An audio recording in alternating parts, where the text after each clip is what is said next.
फिरोजाबाद से खबर। आजादी के 78 साल बाद फिरोजाबाद के टूंडला तहसील में थाना नगला सिंघी के गांव में नहीं है शमशान घाट। कहां करे लोगों का अंतिम संस्कार। ग्राम प्रधान से कई बार गांव वालों ने गुहार लगाई है कि गांव में शमशान घाट न होने से गांव की 80% आबादी को मुश्किलों का सामना करना पड़ता है।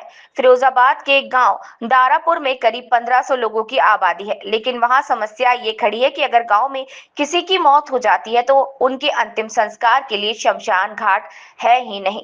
जिन ग्रामीणों के पास अपने खेत हैं, वो अपने खेतों पर ही अपने परिवार के लोगों का अंतिम संस्कार कर देते हैं, लेकिन 80% गांव में लोग ऐसे हैं जिन पर जमीन ही नहीं है, ना ही खेत है। इसीलिए उन्होंने अंतिम संस्कार करने में काफी समस्या का सामना करना पड़ता है।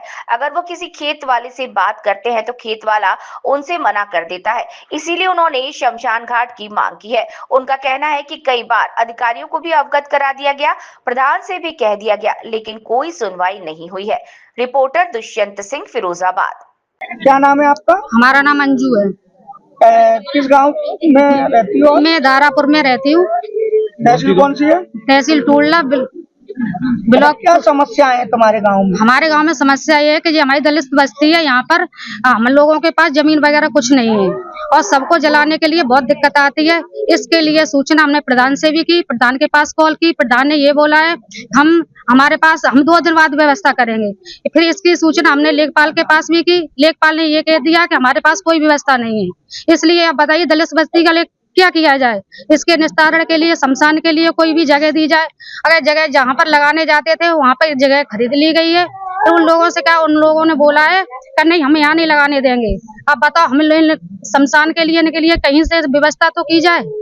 अच्छा, अब तक लगभग काफी दिनों से ये बस्ती बसी हुई है, तो अब तक जितनी भी मौतें हुई उन लोगों को कहाँ लगाया जाता था? पहले वहीं लगाया जाता था, जहाँ पहले शमशान था वहीं लगाया जाता, मगर अब वहाँ से धमकी आ गई है। वो जगह किसकी थी? वो सरकारी जगह थी। तो अब वो जमीन कहाँ चली गई? वो जगह लोग बागवान घेर लिए, पट्टे काट दिए गए उसमें। तो पट्टे काट लिए गए तो गांव के लिए कोई भी जमीन नहीं छोड़ी गई? हाँ, कोई जमीन नहीं छोड़ी गई है।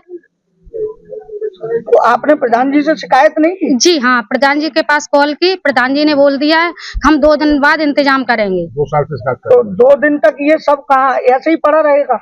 आप पता नहीं है ये इसकी सूचना फिर लेखपाल के पास भी कॉल की। लेखपाल ने भी कह दिया मेरे पास कोई इंतजाम नहीं। आप ये समस्या के लिए आप ही कुछ उपाय बताएं, क्या करें इन लोगों को। कहाँ अगर मान लो जगह नहीं मिलती है तो इस सब का क्या करेंगे आप लोग? अब आप बताएं। अब लेखपाल